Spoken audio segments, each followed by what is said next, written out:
자, 여러분들 안녕하십니까? 방학 잘 보내셨나요? 방학이 3주밖에 안 돼가지고 여러분들도 선생님과 같은 마음일 거라고 생각을 해요. 좀 쉬려고 했더니 학교에 다시 나와야 되는 그러한 상황이 됐죠. 아무튼 간에 이제 여러분들 뭐 개학을 했으니까 우리 2학기 때에도 열심히 한번 달려서 여러분들 11월 말부터 12월 초에 걸쳐가지고 고입 원서를 쓰셔야 되죠. 그래서 입학 원서를 위해서, 다시 말하면 여러분들 꿈과 진로를 위해서 열심히 한번 이번 학기도 달려가 보도록 합시다. 여러분들 마지막 중학교 학기입니다. 그래서 조금 감회가 새로울 것 같아요. 어떤 친구는 1학년 1학기 때부터 열심히 학교 생활을 하신 친구들도 있을 것이고, 그렇지 못한 친구들도 있겠죠. 그래서 아무튼 지나간 거는 다시 돌이킬 수 없으니까 이제 뭐 지나간 건 지나간 거고, 마지막 남은 한 학기 유종의 미를 잘 거두어서 여러분들 중학교 생활을 예쁘게, 아름답게, 그리고 멋지게 마무리 짓기를 기도드리도록 하겠습니다. 자, 그러면 오늘은 왜 공부하여야 하는지에 대해서 조금 여러분들하고 1시간에 걸쳐가지고 이야기를 나눠보려고 합니다. 지금 시간이 3시 40분 정도니까 우리 지금 40분 수업이잖아요. 4시 20분 정도의 컷을 해가지고 40분 아마 가득 채울 것 같아, 이번 수업은요. 그래서 아무튼 왜 공부하여야 되는지에 대해서 한번 살펴보도록 할 겁니다. 그게 무슨 소리냐면 여러분, 우리는 그 목적의식이 있는 경우와 목적의식이 없이 행동을 했을 때, 그리고 목적의식이 있는 상태에서 행동을 했을 때, 이 두 가지 경우가 굉장히 달라요. 그래서 그런 부분들 우리가 좀 짚고 넘어가야 여러분들 앞으로 남은 3년 반 동안, 고등학교 생활 3년, 그리고 남은 한 학기, 이제 6개월 남았잖아. 한 학기 남았으니까. 그래서 3년 반 동안 여러분들이 어떻게, 어떠한 목적의식을 가지고 공부를 대하느냐에 따라서 여러분들 대학 등급이 달라질 수 있을 거라고 생각을 해요. 물론 대학 등급뿐만 아니라 여러분들이 인생을 대하는 자세, 그 자세가 달라지는 게 사실은 더 중요하겠죠. 대학 등급보다도. 자, 한번 보도록 하겠습니다. 왜 공부하여야 하는가?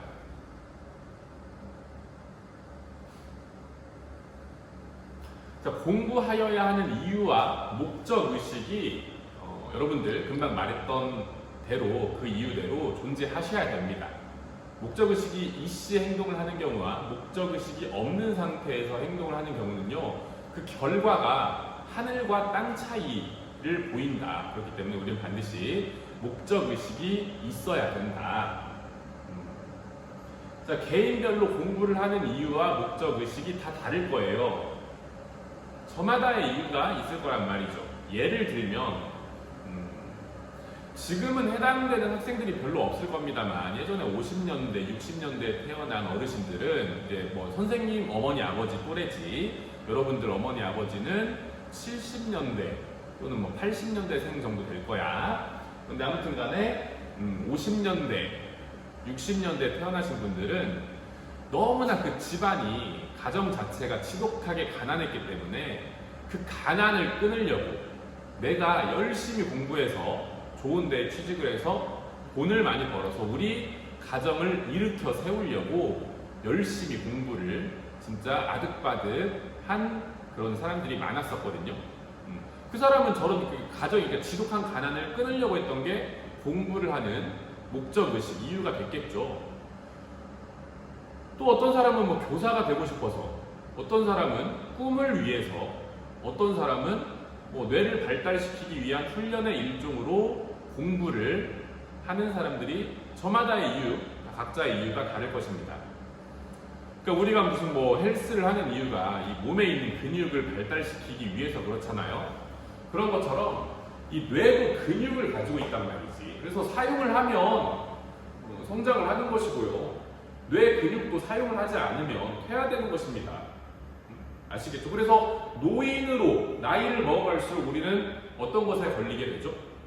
치매에 걸리게 되죠. 그 이유는 무엇일까요? 뇌를 사용하지 않으니까 뇌 근육이, 다시 말하면 뇌가 활성화되지 못하는 거예요. 그래서 어르신들한테는 계속해서 이 화투 있잖아, 화투, 고스톱, 화투를 치라고 하는 이유가 이 뇌를 그나마 계속 생각하게끔 해서 뇌가 이 굳어가는 그러한 경화형 현상을 조금 더 더디게 해줄 수 있기 때문에 치매 초기 증상의 어르신들에게는 고스톱, 화투를 권하기도 하죠. 그래서 아무튼 저마다의 이유대로 공부를 하는 이유와 목적의식이 존재할 거란 말이에요. 그래서 아까도 얘기했지만 이러한 목적의식이 있는 사람과 없는 사람의 행동의 결과는 하늘과 땅 차이를 보인다. 자, 이번 여름방학 때 여러분들 도쿄올림픽 보셨죠, 다들? 그 중에서 이제 배구와 야구 아마 보셨을 겁니다. 자, 이제 한번 배구 볼게요. 자, 식빵 언니라고도 유명한 별명이 붙어있는 김연경 선수죠. 이번 도쿄올림픽 2020 오타 아닙니다. 2021년도에 했지만 2020 도쿄올림픽이라고 합니다. 1년 연기됐습니다. 그런데 그 이름이 2021 도쿄올림픽으로 변경되지는 않아요. 2020 도쿄올림픽이 맞자? 아무튼 간에 자, 식빵 언니 김연경이라고 하는 저 사람이 우리나라 배구 대표팀 주장이었죠. 뭐 김연경 선수뿐만 아니라 스파이크를 넣었는지 뭐 했는지 아무튼 점수를 내고 기뻐하는 모습입니다. 감독이 더 좋아해요. 이 선수들 하나하나 얼굴들을 한번 보세요. 이게 아마 8강 이기고 난 그 승리하고 나서 사진 찍은 장면이거든요. 8강을 이기고 나서 4강에 간다라고 사진을 찍은 장면인데 하나같이 다 신나 있잖아. 참 진짜 그 배구 코트 위에 여자 황제 같아요. 키가 192cm인가 193cm 정도 된다라고 하죠. 김연경 선수. 굉장히 걸크러쉬를 보여주는 멋있는 여자로서 선생님이 굉장히 좋아하는 그러한 배구 선수인데, 운동 선수인데, 자, 이 배구와 그 다음은 야구를 볼 겁니다. 누구예요? 우리나라 야구 선수 강백호 선수죠. 여기 지금 화질이 조금 안 좋아서 잘 안 보이시겠지만 도미니카 공화국의 10대 6으로 진짜 속된 말로 멍 달리고 있다라고 하죠. 처발리고 있는 그 상황에서 속된 말로 아무튼 지고 있는 그 상황에서 껌을 질겅질겅 씹고 있는 모습이 카메라에 잡혔습니다. 진정성이 느껴지시나요, 여러분? 물론 운동할 때 긴장감을 제거하기 위해서 야구 선수들이 특히나 많이 추잉껌을, 두꺼운 이 스포츠 껌을 씹기도 합니다. 자주 종종 씹는 걸 볼 수가 있죠. 씹는 건 자유예요. 그런데 여러분들이 생각할 때는 어때요? 10대 6으로 지고 있는 저 마당에 본인이 이 태극마크를 달고 대한민국 대표로서 뛰고 있는 거잖아요. 지금 동네 야구 경기를 하는 게 아니고 정말 누구보다도 간절한 마음을 담아서 이 대한민국 국민들이 도쿄올림픽을 시청하고 있었단 말이지, 야구를. 그런데 과연 저게 태극마크를 단 사람으로서의 자세가 맞을까? 우리가 그냥 뭐 면목중대, 중하중, 그냥 뭐 이렇게 그냥 동네에서 하는 여러분들 뭐 친선 경기 의미에서의 야구라고 한다면 저렇게 해도 욕을 먹진 않았을 거예요. 그런데 대한민국 대표로서 지고 있는 저 마당에 국민들은 지고 있어서 속이 뒤집히고 화딱지가 나 죽겠는데 자기 일이 아닌 것 마냥 껌을 질겅질겅 씹고 있는 저 자세가 카메라 기자한테 포착이 돼가지고 뉴스에 굉장히 여론의 문매를 맞은 강백호 선수입니다. 뭐 개인적으로 이해가 안 되는 건 아니에요. 껌을 좀 씹을 수도 있다라고는 생각이 듭니다만 이거는 올림픽이었다라는 게 조금 다른 시선을 받을 수밖에 없는 그러한 그 차이점을 보이고 있겠죠. 동네 친선 경기가 아니었다라는 점에서. 일본한테도 졌고요. 야구 준결승에서 떨어졌습니다. 그리고 또 배구도 준결승에 나가가지고 떨어졌어요. 메달 획득을 둘 다 못했습니다. 그런데 배구를 바라보는 시선은요, 선생님뿐만 아니라 국민들 모두 졌지만 잘 싸웠다라고 합니다. 우리가 뭐 줄임말로 젖잘싸라고 얘기를 하죠. 졌지만 잘 싸웠다라는 그러한 시선을 보내요. 그런데 야구는 그렇게 바라보지 않아요. 이거는 뭐 선생님만 그렇게 바라보지 않는 게 아니고 뉴스에서도 그랬을 뿐더러 야구 선수였던 LA 다저스의 박찬호 선수 있죠. 박찬호 전 선수지. 박찬호 야구 선수였던 사람이 이번에 MBC인가 뭐 KBS에서 아무튼 그 야구 올림픽 해설을 맡아가지고 중계를 했는데 굉장히 열정 없는 모습에 실망이다라는 말을 여러 차례 했던 것 같습니다. 선수들 저런 모습을 보여서는 안 됩니다. 끝까지 야구는 끝날 때까지 끝난 게 아니기 때문에 조금 더 집중할 필요가 있습니다. 우리 선수들 이러한 이야기들을 굉장히 여러 차례 했던 것으로 선생님이 기억하고 있습니다. 차이가 있지 않을까요? 어떠한 차이일까요?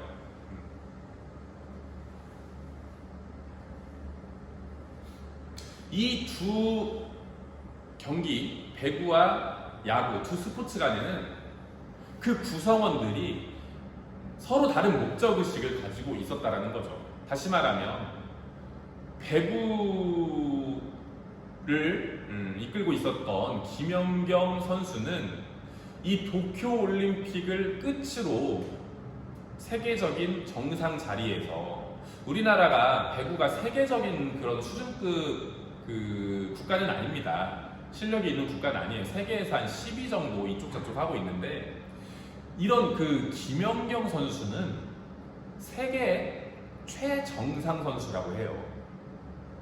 그래서 뭐 미국, 브라질 선수하고 섞여 있는 그 와중에서도 김연경 선수가 팀의 주장을 하는 그러한 경우도 있었었고 아무튼 굉장히 진짜 100년에 한 번 나올까 말까 하는 그런 선수라고 하는데 이 선수가 도쿄올림픽을 기점으로 은퇴를 선언합니다. 다시 말하면요, 이 도쿄올림픽이 본인에게는 마지막 무대였다라는 거죠. 여러분들 마지막 무대라는 것은요, 그 선수에게 있어서 어떠한 의미를 지니고 있을까요? 굉장히 남다른 의미를 지니고 있었겠죠. 자기의 반평생을 어떻게 보면 한평생이라고 할 수 있겠지. 초등학교 때부터 배구를 했대, 김연경 선수가. 한평생을 바쳐온 야구였단 말이에요. 야구가 아니라 배구였단 말이에요. 그러니 이 올림픽에서 후회 없는 경기, 정말 열과 성의를 다하는 경기를 하고 싶지 않았을까요?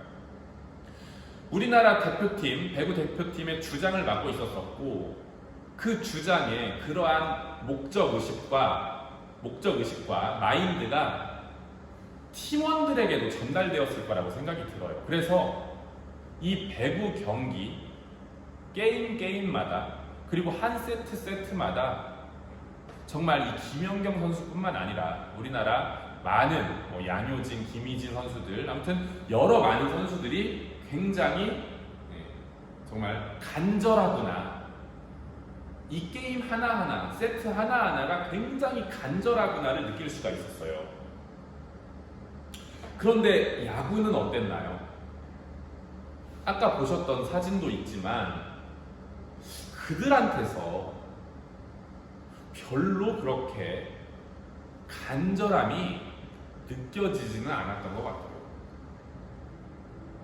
감독한테도 간절함을 엿볼 수가 없었고요.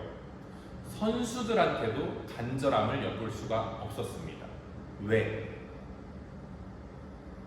여기에서 다시 말하면 이 올림픽 야구 경기에서 승리하던 패배하던 내가 국내로 복귀해가지고 프로 리그를 뛰는 데 있어서 내 연봉에는 영향을 미쳐 안 미쳐? 전혀 미치지 않죠. 옛날 사람들은요, 연봉 그런 거 상관없이 한일전에서만큼은 일본에 진다? 그거는 치욕적인 거야. 돈을 떠나서. 근데 지금은 완전 이제 그런 개념이 아닌 거지. 내가 일본한테 지면 뭐 어때? 어차피 내 연봉은 뭐 3억, 5억, 10억 그대로인데 내 연봉이 깎이는 게 아니잖아. 그러니까 아까 같은 게임에 참여하고 있는 선수였어. 심지어 무슨 부상을 당할 것을 염려해가지고 예비 후보 선수로 대기하고 있었던 선수가 아니고요. 게임을 뛰고 있었던 선수입니다. 게임에 참여하고 있는 선수가 지고 있는 마당에 저런 식의 태도를 보인다? 저도 나는 상관없어 라는 그런 마인드가 눈에 훤히 보이지 않습니까, 여러분? 그런 부분이 잘못됐다라는 거지.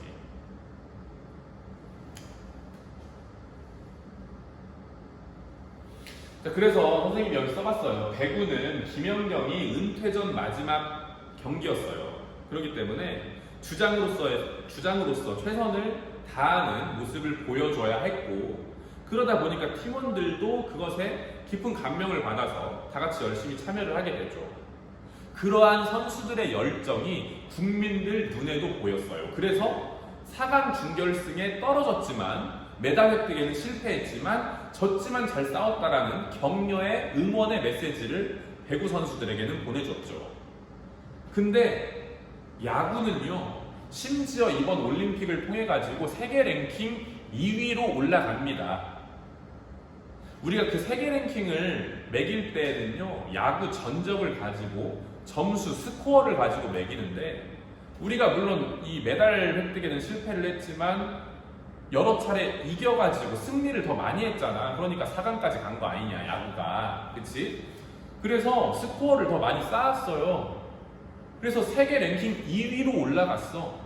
배구보다 더 좋은 결과를 가져왔음에도 불구하고 그 선수들의 열정, 간절함, 이런 것들이 전혀 이 국민들의 마음을 울리지 못했다.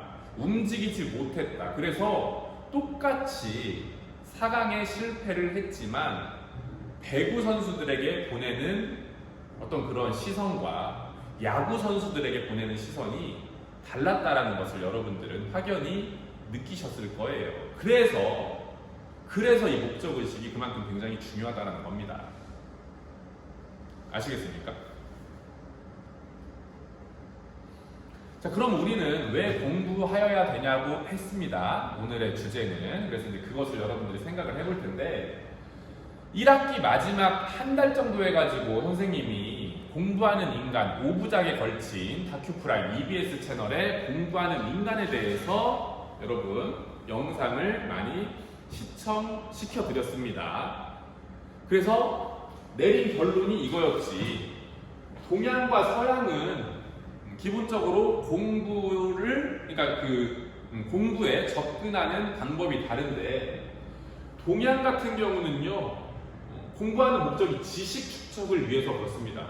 서양은 본인의 호기심을 해결하기 위해서 공부를 한다라고 했고요.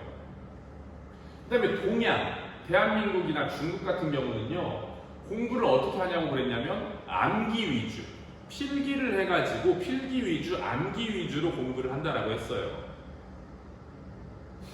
근데 서양은요, 상대방과 토론을 통해서 공부를 한다라고 이야기했었죠. 달라요. 그럼 동양권에서는 왜 공부에 부모님에게 효도하기 위해서 공부를 한다라고 이야기했습니다. 다시 말하면 관계를 굉장히 중요하게 여겼다. 그런데 서양은요, 그냥 본인의 욕구를 위해서, 자기 자신을 위해서 공부한다라고 한 거예요. 왜 공부하는데? 가족이 들어가 있지 않아. 엄마 아빠한테 효도하기 위해서 공부를 하는 게 아니야. 서양은 지가 하고 싶으면 하고 말고 싶으면 말고야. 무슨 말인지 알겠지? 그래서 그렇기 때문에 공부를 자식이 잘하게 되면 부모가 행복하고 공부를 자식이 좀 잘 못하게 되면 부모가 창피해. 이 동양권에서는 왜? 관계를 중요시한다라고 했잖아. 관계를 중요시하는 풍토 때문에. 그런데 서양은요, 노 프로블럼이야. 자식이 공부를 잘해도 못해도 부모가 뭐 뿌듯한 것도 없고 자식이 공부를 못한다고 해가지고 어깨에 힘이 빠져가지고 어깨를 늘어뜨리고 다니지도 않고 그건 네 자식, 네 인생이잖아. 내 인생이 아니잖아. 선생님이 여기다 써놨어요. 네 인생. 서양에서는 이렇다라는 거지. 맞습니까? 자, 여러분들이 생각하는 대한민국은 이 윗줄에 가깝나요? 아래쪽에 가깝나요?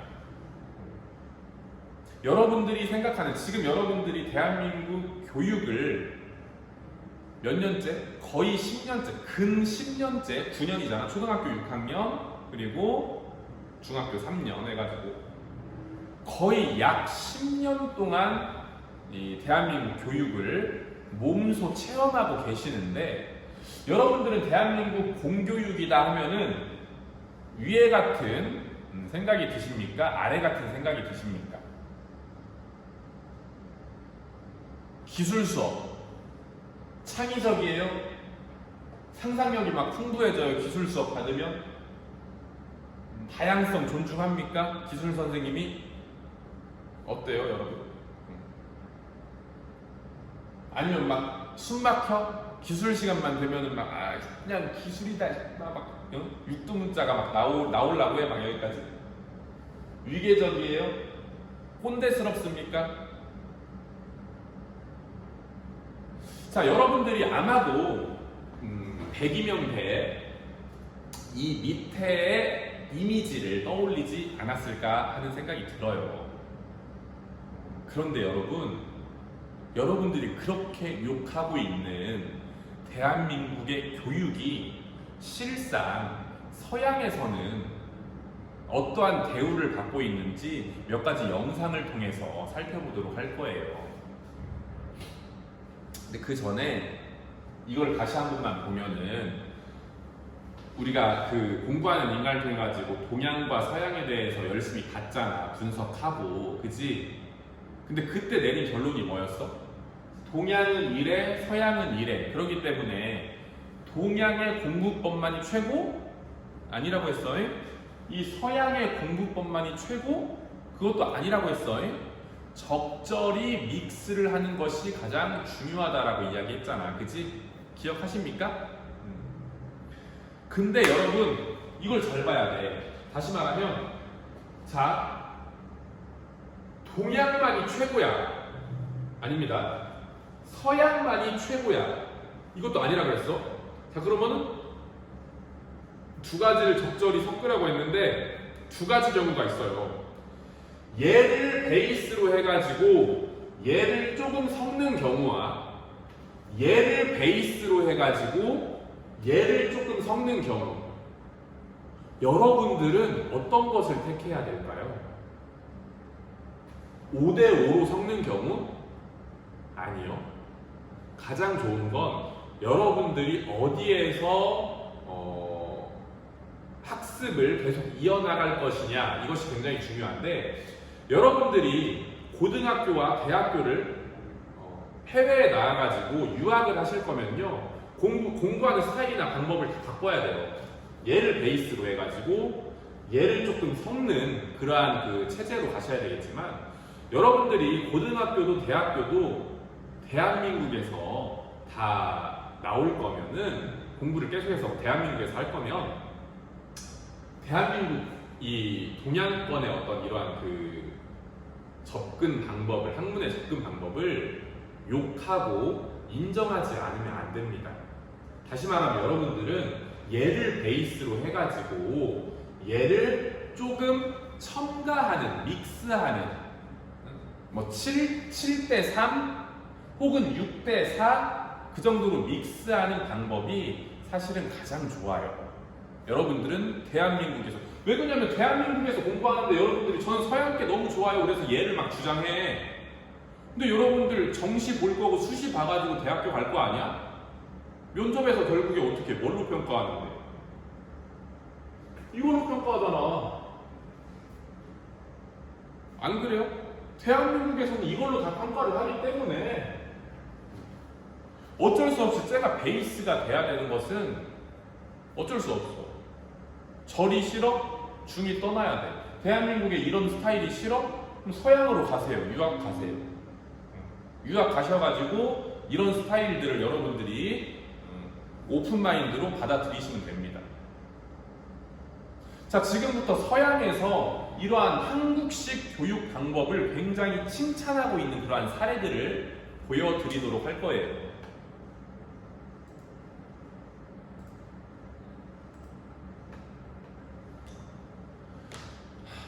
시간이 얼마 없는데 아무튼 빨리 보여드리도록 할게요. 말합니다. I'm going to tell you why I think you should pay attention.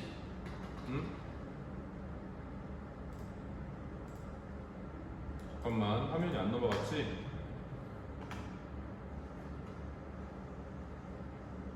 Korea.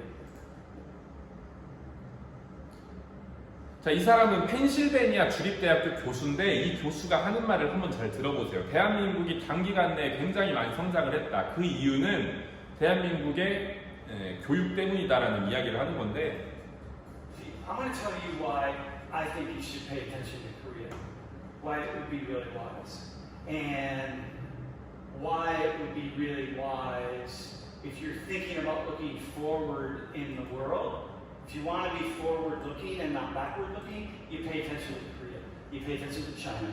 자, 중국, 아시아, 동양권에 집중하라고 이야기합니다. You pay attention to the East. And it's just amazing, quite fascinating how for somebody like me who studies, who's really interested in world history and is interested in the rise and fall events, that the next rise is in the East. It's 자, 100% 확신하고 의심의 여지가 없다라고 이야기를 해요. 배운 사람일수록 확신, 확언의 참말이를 잘 못해요. 원래 무식한 사람이 용감하다라고 무식한 애들이 확신에 찬 말을 하는 거거든. 100%라는 말을 배운 사람일수록 못해. 근데 니들이 생각하는 교수라고 하면 그것도 미국에 있는 펜실베니아 주립대학의 교수면 굉장히 많이 공부한 사람이야. 배울 대로 배운 사람인데 이 사람이 100% 확신에 차가지고 이야기를 할 수 있는 것은 아시아에 주목해라. in Southeast Asia. No question about it. And if I had children, my children would be studying about Korea and China. They'd be learning Korean, they'd be learning Mandarin. I would be sending them to study abroad.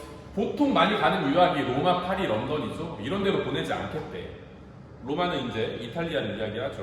In Seoul, not to Rome, not to Paris, not to London. I would be, listen, go for it. You want to in a university, it would be my students to be looking 자, 이제 GDP가 나옵니다. forward. Look, let me just show you a couple things. I know we don't like numbers. GDP, gross domestic product. So this is some total, all the finished goods and services.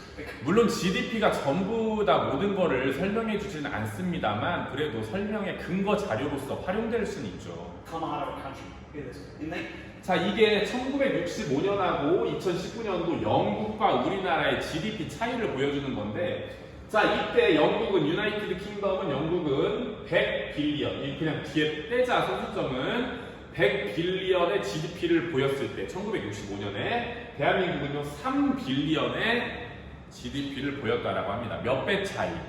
30배 이상 차이 나지. 33배 이상. 자, 다시 말하면 1965년도에 영국에 비해서 우리나라는 33배 이상 가난했다라는 소리입니다.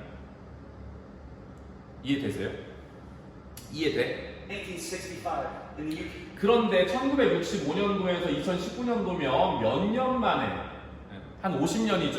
Okay, it was 100. The GDP in the UK for the GDP in Algeria, the GDP in Ghana in 1960. 잠깐만요. Poor 그게 안 country. 나오나? Like poor. The GDP in 자, 그리고 1965년도에 3.1 빌리언이라고 했잖아요. GDP가 대한민국.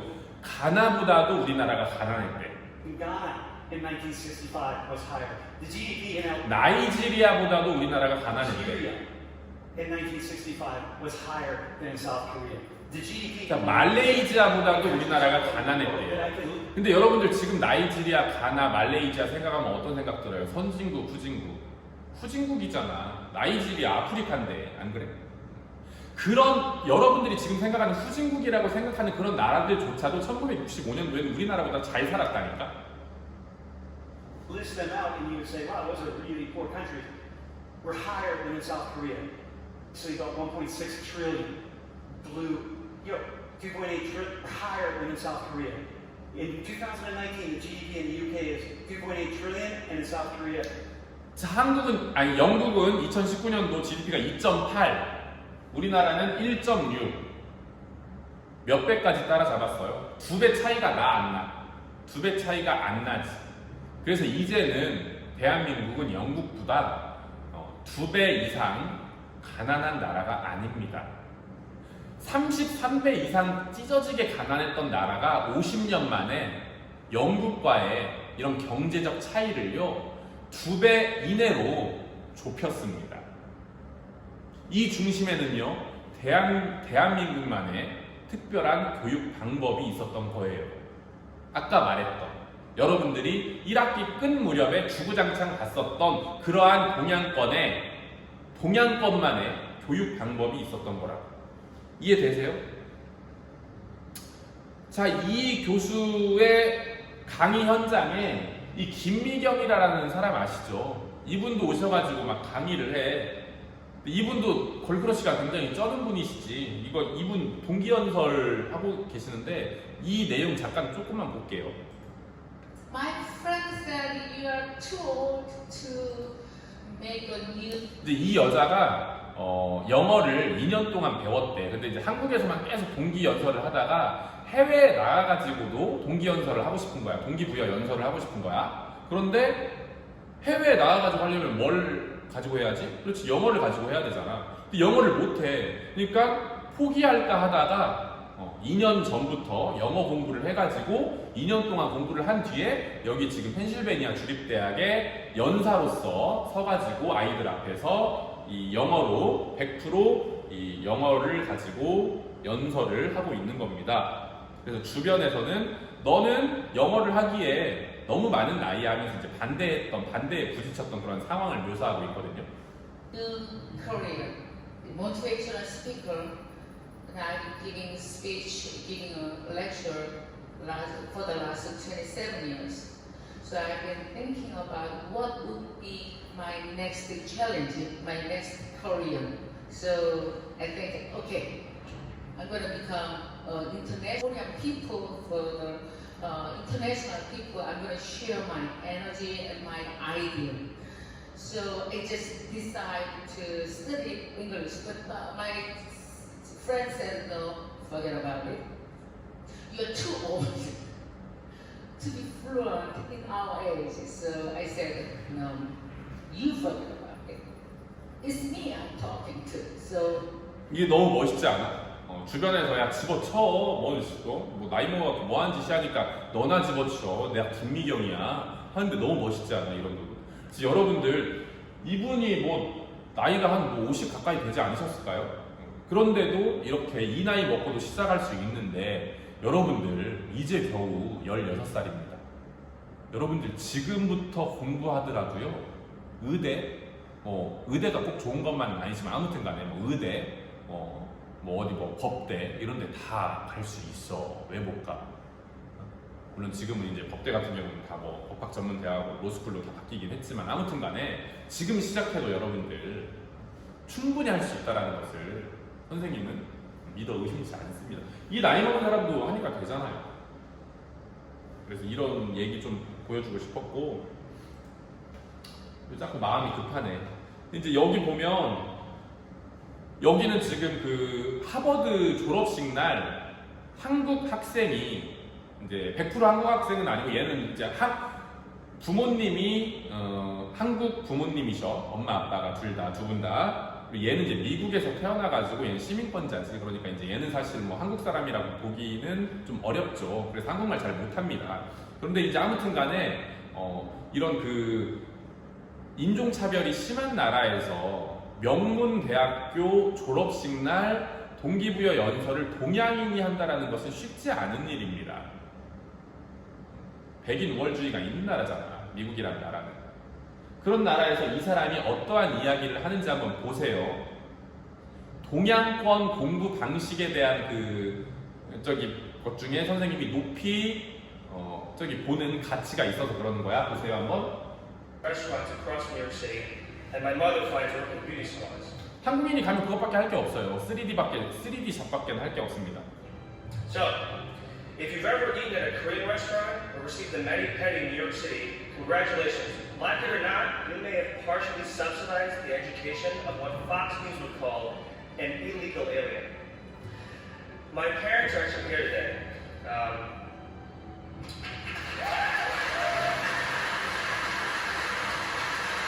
금방 이 엄마 아빠랑 소통하는 눈빛을 혹시 봤어? 갑자기 진지해지는 거? 자, 이렇게 웃으면서 얘기하는데 엄마 아빠를 보는 순간 눈빛이 변해버려요. 잘 보세요. Alien. My parents are actually here today.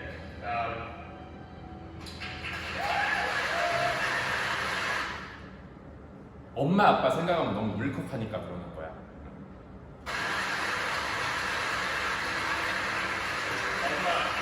엄마 and 아빠, thank you. 고맙고 사랑해. I knew early on that my talents were merely a testament to their sacrifice, a product of their original dream to secure a 이게 better life. 관계라는 거죠. And so I knew most of all that my talents weren't my own. They were molded by my parents' labor, shaped by their bowed legs and their blistered. 자, 부모님의 굽은 다리와 물집 잡힌 손에서 이 소리는 뭐예요? 굽은 다리, 왜 다리가 굽었어? 무거운 짐을 드니까. 물집 잡힌 손, 왜? 미용실에서 계속 가위질 하니까 물집이 잡히지. 그러한 부모님의 전적인 희생 아래에서 나의 재능이 탄생했다라고 말을 하고 있는 거야, 지금. 야, 가족의 관계 속에서 자기가 얻게 된 지식이나 재능, 능력이 가족의 관계 속에서 얻었기 때문에, 우리가 그랬기 때문에 이 동양인인 이 한국 사람인 이 사람은 고마워할 줄 아는 거죠. 자신의 능력이 자기가 잘나서 혼자서 이룩한 거라고는 생각을 안 해. 그런데 아까 같이 서양권의 문화는 어떤 문화였죠, 여러분? 여기 보이시죠? 서양권의 문화는 본인이 그냥 본인의 욕구를 위해서 공부를 하는 거고 관계를 중요시하게 생각하지 않습니다. 그래서 공부를 하는 건 전적으로 내가 하고 싶어서 했던 거지 부모를 위해서 했던 것도 아니잖아. 그러니까 자기가 하버드를 가는 것은 자기가 잘났기 때문에 하버드를 가는 거야. 알겠니? 아까 이 한국 사람이 생각하는 것과 금방 내가 잘나서, 내가 잘난 것은, 내가 하버드에 있는 것은, MIT에 있는 것은 내가 나 혼자 잘났기 때문에 100% 내 능력으로 여기에 온 것이다라고 생각하는 사람과 이 부모님의 희생 아래에서 자기 능력이 태어났다라고 하는 사람과의 차이는 어떤 차이가 있을까요? 이 사람이 나누면서 살까? 주위 사람들하고 자기 재능을 기부하면서 또 자기가 가진 능력을 어려운 사람들한테 희생하면서 나눠가면서 살까? 아니면 아까처럼 내 잘난 맛에 이건 내가 얻은 거야. 너도 네가 노력해서 얻어. 나누려고 하겠어? 안 하지. 그래서 얘가 지금 미국인들한테 이 말로 뻑큐를 날려버리는 거야. 무슨 말인지 알겠어요? 그러니까 여러분들도 정말 이런 사람이 대단한 거죠.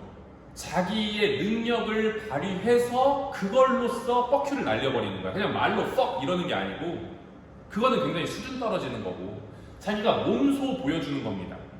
보세요. 한번 조금만 더 보도록 할게. Bless your hands. My talents are indistinguishable from their labor. They are one and the same. Thus, this perspective I brought with me, however, gave new meaning to the question of what am I going to do with my talents? My immigration status has always affected the way that I see the world, affected the way that I envision my place in society, and by extension, what I wanted to do with my so-called talents.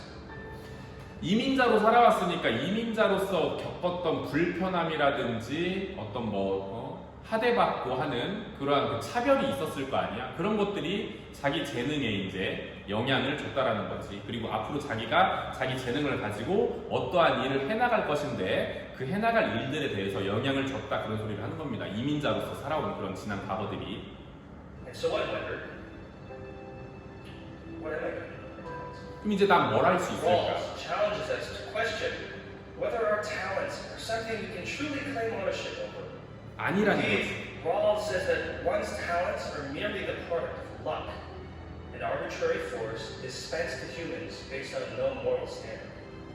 Thus, he argued, we must think. 그래서 나누면서 잘 살자, 공동의 자산 이러한 얘기를 하는 거예요. 그래서 이런 거, 이 동양권에 주목을 하고 있다라는 것이고, 수업이 끝나버렸는데 이 지금 사실 청소년 범죄율 1위 뉴욕 할렘가에서 시작된 한국식 교육의 기적 이렇게 나와 있는데 이 영상은 학교 오시면 보도록 하겠습니다. 어쩔 수 없네요. 이 영상까지 좀 하려고 했는데 세계 경제와 문화의 중심지 미국 뉴욕. 뉴욕 중심가에서 조금만 북쪽으로 올라가면 President of South Korea. 아무튼 오바마가 우리나라 교육을 굉장히 찬양하고 아까 말했던 그 할렘가 미국의 뉴욕에 있는 할렘가에서 정말 이제 꿈과 희망이 전혀 없던 왜 그러냐면 엄마가 교도소에 가 있고 막 아빠가 매일매일 마약에 취해 있어가지고 자식들을 구타하고 그런 데가 할렘가입니다. 그러니까 뭐 어떤 것을 꿈꿀 수 있겠어? 꿈이라는 것은 뭐 꿀 수가 없지. 그런데 여하튼지 간에 그런 학교에서 어느 순간 한국식 교육을 그대로 모방해가지고 따라하는 거야. 우리 교문지도 하잖아요. 교복 제대로 안 갖춰져 있어? 쓰리빠 신고 왔어? 그 다음에 뭐 넥타이 안 했어? 벌점 주잖아. 이거 미국에는 있는 문화가 아니에요. 근데 그것부터 해가지고 전부 다 모든 시스템을 대한민국 공교육의 시스템을 그대로 옮겨다가 적용하게 됩니다. 그랬더니 결과는 어떻게 됐을까요? 궁금하시죠? 다음 주에 학교에 나오셔가지고 확인해 보도록 하겠습니다. 오늘 수업 이것으로 마치도록 하겠습니다. 안녕!